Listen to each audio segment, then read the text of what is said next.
നമസ്തേ, app സभी को हमारे channel पर ഹാർദിക് സ്വാഗതം. എല്ലാവർക്കും നമ്മുടെ ചാനലിലേക്ക് ഹൃദ്യമായ സ്വാഗതം. ഇന്ന് നമ്മൾ സിദ്ധസാഹിത്യത്തിലെ പ്രധാന കവികളും അവരുടെ രചനകളുമാണ് പരിചയപ്പെടുന്നത്. പ്രധാനപ്പെട്ടത് മാത്രമാണ് കേട്ടോ, വൈഡായിട്ട് ചോദിക്കാറില്ല, എങ്കിലും പ്രധാനപ്പെട്ടത് മാത്രം പഠിച്ചു വെക്കുക. സർഹപാദ് സരോജ് വജ്ര രാഹുൽ ഭദ്ര നാം സെ ജാനാ ജാതാ ഹെ. അപ്പോൾ സർഹപ്പ ആരാണ്? ദോഹക്കോഷിൻ്റെ രചയിതാവാണ് അല്ലേ. സിദ്ധസാഹിത്യത്തിലെ പ്രധാന കവിയും കൂടിയാണ് സർഹപ്പ. സർഹപ്പ എന്നും സർഹപാദ് എന്നും പറയും കേട്ടോ. അപ്പോൾ സർഹപ്പയെ സരോജ് വജ്ര, രാഹുൽ ഭദ്ര എന്നീ പേരുകളിലും അറിയപ്പെടുന്നുണ്ട്. അത് ചില ക്വസ്റ്റ്യൻസിൽ വന്നിട്ടുണ്ട്, അത് നിങ്ങൾ പഠിച്ചു വെക്കുക. രാഹുൽ ഭദ്ര, സരോജ് വജ്ര. രണ്ടാമത്തെ ആളാണ് ശബരപ്പ. ശബരപ്പ की രചന ചര്യപദ് ഹെ. കണ്ഹപ്പ, കണ്ഹപാദ് ഗീതിക. ലൂയിപ്പ, ലൂയിപ്പാദ് ഗീതിക.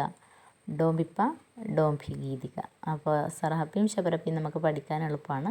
ദോഹക്കോശും ചര്യപദും. അപ്പോൾ കണ്ഹപ്പ, ലൂയിപ്പ, ഡോംബിപ്പയൊക്കെ എന്താണ്, അതിൻ്റെ കൂടെ ഗീതിക എന്ന് ലാസ്റ്റ് വരുന്നുണ്ട്. അപ്പോൾ വളരെ ഈസി ആയിട്ട് നമുക്ക് പഠിക്കാൻ കഴിയുന്നതാണ്.